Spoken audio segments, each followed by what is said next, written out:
Kevin De Bruyne. How do you pronounce that name? I have no idea, but we do know that there is some transfer speculation going around when it comes to the player who is currently playing in Germany. The Belgian international was fantastic last year, gathered a lot of press around his performance after he moved from Chelsea.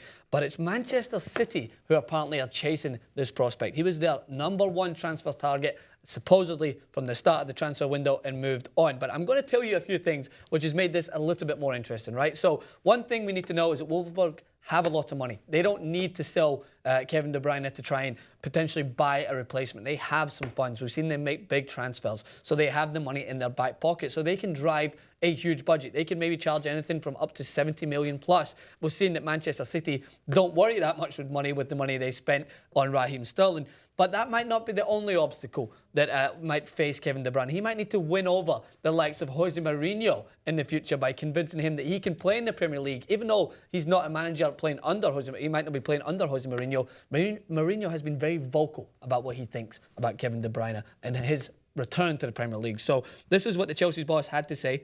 I'm happy for him because he is a good kid. I wanted to keep him, but he couldn't handle fighting for his place in such a competitive squad. He told me it was not in his personality to be competing for a position in the team. He needed a team where he knows he can play every game. I told him, this is Chelsea. You're very young. You have Hazard. You have Mata. You have Willian. You have Schürrle. And I cannot promise you that. So Mourinho has been very vocal with his opinions this week, not just with Kevin De Bruyne, but also with Rafa Benitez. So Benitez's wife came out and apparently said that her husband is coming in to clean up Jose Mourinho's mess, in which Mourinho responded with no holds barred. Literally, shots were fired, I think, when he said to, I think I'm going to basically paraphrase this.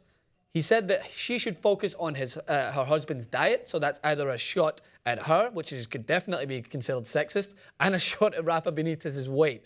And she said, I'm laughing because you just don't expect it. You expect controversy from Jose Mourinho, but you might not expect such harsh words to be thrown at the guy's wife. And then he went on to say some logistical details that do make sense, is that the only time Benitez directly took over from Mourinho was when he took over Inter Milan, and basically went around saying that he transferred a team that was the best in Europe into a non-competitor, basically. So Mourinho's been very vocal, but when it comes to De Bruyne, I have to disagree with Jose Mourinho because I think De Bruyne needs to, his time at Wolfsburg has allowed him to mature. And yes, he played in a team where he started week in, week out. But if he goes to Manchester City, he's going to start and he's going to play because Manchester City needs someone like De Bruyne. And especially if they have that rotation of perhaps Nasri and Sterling partnering someone like De Bruyne in there who's so creative, I could see him fitting into Manchester City. And I want to see him back in the Premier League. So that transfer, according to the Mirror, might be happening today.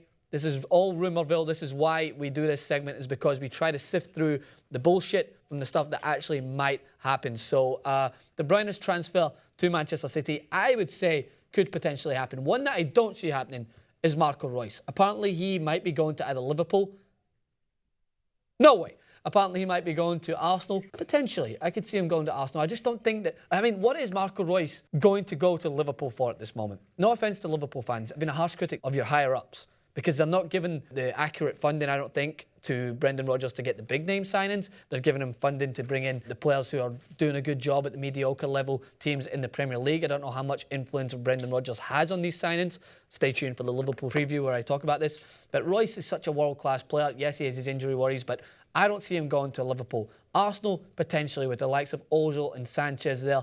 You could definitely see him coming into that team, and I think they would be devastating if he did. But I don't see it happening this year. In fact, this happens every year with Royce. He's in the same category as Benzema, as Hummels. All these guys are always in and amongst the rumour mill. But it seems like Royce has some allegiance to Dortmund. We don't know if he's going to move or not. I wouldn't be surprised. But overall, those are your rumours. What do you think? Would you be excited to see Kevin De Bruyne move to Manchester City? Would you be excited to see Royce head into the Premier League? That's most of the transfer rumours at the moment. I'm sure Benzema might be moving somewhere. Potentially Celtic have got a bid in for him, let's hope. But as always, comment in the section below. Let us know what you guys think. And as always, subscribe to the channel.